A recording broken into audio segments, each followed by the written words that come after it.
Hey everyone, Scott J. Way from Crucible Custom Props here.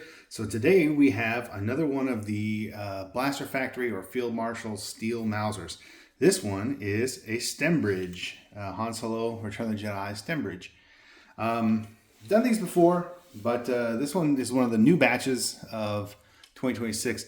And I don't really know if it's me or just the steel is a little bit different, but they're bluing a little bit different than they used to. Maybe it's just I've been putting more time into them. I'm not quite sure.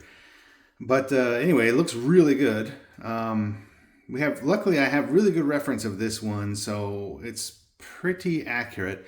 This is not the Field Marshal scope. This is Ethan from the RPF. I think that's right. He makes a Delrin scope replica with the little dimple and the mold line there, and I think this is a cast knob here, and of course the screw and the brass cup, but there's no lens in it. This is the real stembridge. It looks pretty much just like this, except for instead of it being dimpled down, it's actually dimpled up from the turning, from the boring bar. But that's just a little detail maybe he didn't know, but it's the opposite way. But that's the only small detail you can't really fix. But yeah, so the other things are all the fire blue parts here as usual. And the owner has a real Mauser sight on here. You can use a real Mauser sight. This has a real Mauser spring on there, which is very much like the new springs on the new. But yeah, this is the real thing. You can still see that fire bluing there. It's a bit, it's very old. It's over 100 years old, but you can still see all the details here. I made the little metal plate that goes here. Those are really tough for me to make, but I make them. And this time, we didn't have pistons. And normally, Field Marshal will send aluminum pistons. And I asked the owner about Delrin pistons, if Ethan was making those, and he said that they were planned to be made, and I didn't even think about it. For some reason I was in the garage while I was talking to him, and I looked in my parts bin, and I still had a big old hunk of Delrin. And so I figured, you know what, I'll just make them. I can make those myself. They're tough to make. I mean, well, they're not tough. They're hard in only one aspect. Because Delrin's really easy to cut, to turn. The only problem is cutting it. I want to make ones to not waste a lot of material because the material is expensive. Turn the grooves and everything, make it all the right size. Then cut the cylinder in half. And cutting it in half is something that I don't have, like a scroll saw, or the bandsaw I have is way too thick. So I used a little X-Acto razor saw. I might in the future get like a table saw or scroll saw to do something like that. If it seems like I'm going to make more of those. And then just after I finally halved it, I just run that slot on the mill. And voila, there you go. You have a Delrin piston half there.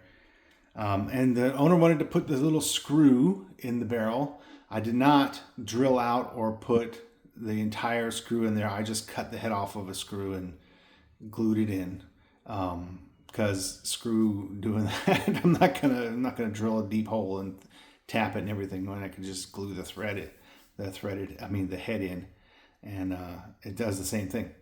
So yeah, we did that there, and got the serial numbers, all the proofs and everything on here, and the wood grips that come with the kit. Did add the big old chip out of it that is on the real one. Now we don't know if that's on the during production or just how it is today, but that's how it is today in Dave's collection. So. Oh, and it did remove the lanyard ring. Didn't ever remove it on mine because I used that as part of the stand to keep it from wobbling and falling. So it's got a little dimple in the stand to where that thing sits, and so it just kind of keeps it upright. And I don't really mind it that much, but I was thinking about it, and yeah, so we went ahead and did that. Otherwise, yeah, it's really cool. It's got the uprated springs. I put much stronger springs in the hammer and the trigger. The bolt spring is always just fine. And of course now this is a real Mauser spring under here. But lately, before the last upgrade, Chris's springs have been getting a little stronger as far as that. But even now with the new leaf spring underneath there, they're super strong. So super nice. And yeah, it's does all the things you want it to do without being an actual firearm.